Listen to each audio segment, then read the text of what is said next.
Mesdames et messieurs, avez-vous une fois fait un plaidoyer, peut-être à une autorité locale? Faisal Dango, bonsoir. Avez-vous déjà fait un plaidoyer?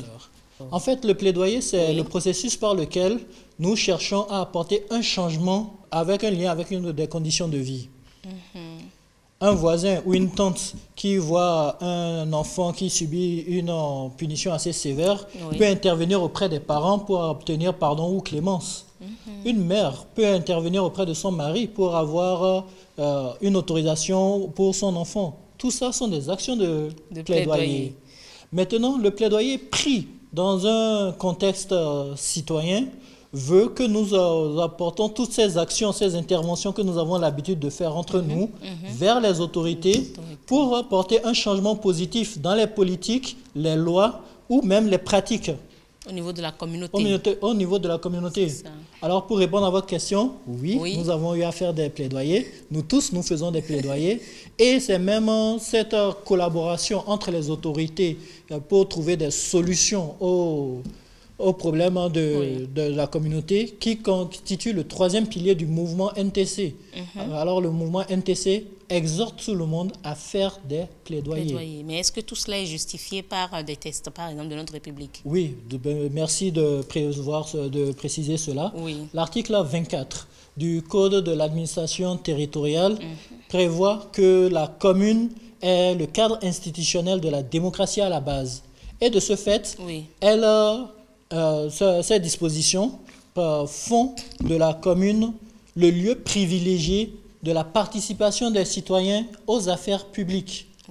Ainsi, sur le fondement de cet article, tout citoyen devrait s'approcher des autorités pour apporter un changement positif aux situations de la communauté. De la communauté. C'est donc un peu comme la collaboration avec les autorités, comme c'est le pilier numéro 3 du mouvement Nouveau Type de Citoyen. Le pilier numéro 3, collaborer avec les autorités pour résoudre les problèmes de la communauté. Donc à travers des plaidoyers. Des plaidoyers, des actions fortes. Ok. Alors, monsieur le spécialiste, à qui et pourquoi faire des plaidoyers? Merci, bien heureuse. Et comme nous l'avons rappelé plus tôt, la commune est le lieu privilégié de la participation des citoyens aux affaires publiques.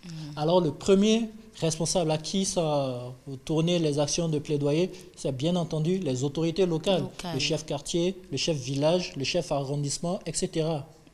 Mais, toutefois, il est préférable de voir l'objet du plaidoyer avant d'orienter l'action que nous voulons mener. Je rappelle que nous faisons des plaidoyers pour améliorer une situation ou bien apporter un changement positif aux conditions de vie de la communauté. Il peut s'agir d'une maternité, d'une école plutôt, qui manque de salles de classe, d'un centre de santé, une maternité qui manque d'équipement ou de personnel. Il peut aussi s'agir des marchés, comme des marchés de communes qui sont en état de délabrement, ou même des pistes rurales ou des voies qui sont en mauvais état. Chaque fois que nous avons une situation qui engage le développement de la commune, on peut mener une action de plaidoyer, surtout lorsque la solution est du domaine de compétence de cette même commune. Ok. C'est-à-dire qu'on ne peut faire un plaidoyer, on ne peut être citoyen de Cotonou et faire un plaidoyer aux autorités locales de Calavi? Non, pas forcément dans ce sens-là. D'accord.